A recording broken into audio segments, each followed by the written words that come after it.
Adelaide defeated Sydney by, I don't know how much, I don't really care. It was an average game. Sydney, they dropped the ball as well. They're fighting for their top 4 position now. They come up against the Bulldogs this week where they could drop the game. If the Kangaroos win, they take their spot in the 4. So very disappointing for the Swans. But Adelaide, they got Paul Pleasure back.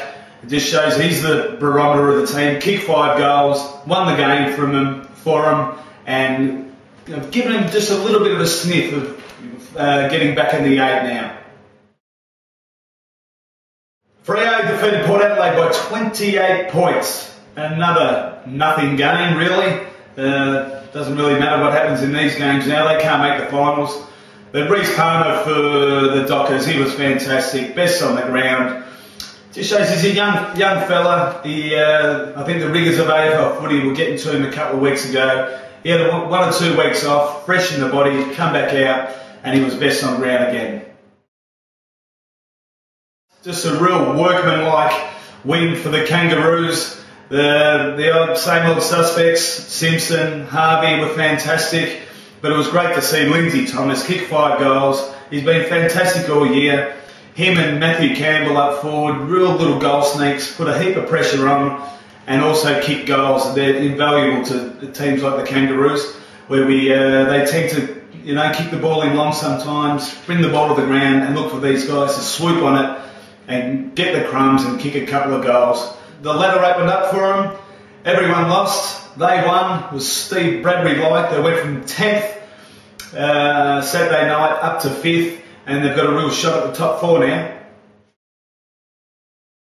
Carlton defeated the Bulldogs by 28 points. There's that margin again, the 3rd game of the weekend that finished by 28 points. It was a sensational game. I watched most of it. 37 points down during the 2nd quarter. I thought they were gone. Bulldogs were playing all over them. And then they came out after half-time and really set the scene early, won a bit of the hard ball in the midfield, got it down to Favola. Something that came out of my mouth that I never thought would come out of my mouth was me getting excited on my lounge room yelling, Favola! I never thought I'd say it, but I did. Me and my son were going absolutely berserk. As you know, I'm an avid North Melbourne supporter. I never thought I'd be getting so excited by a Carlton player, especially Big Brendan.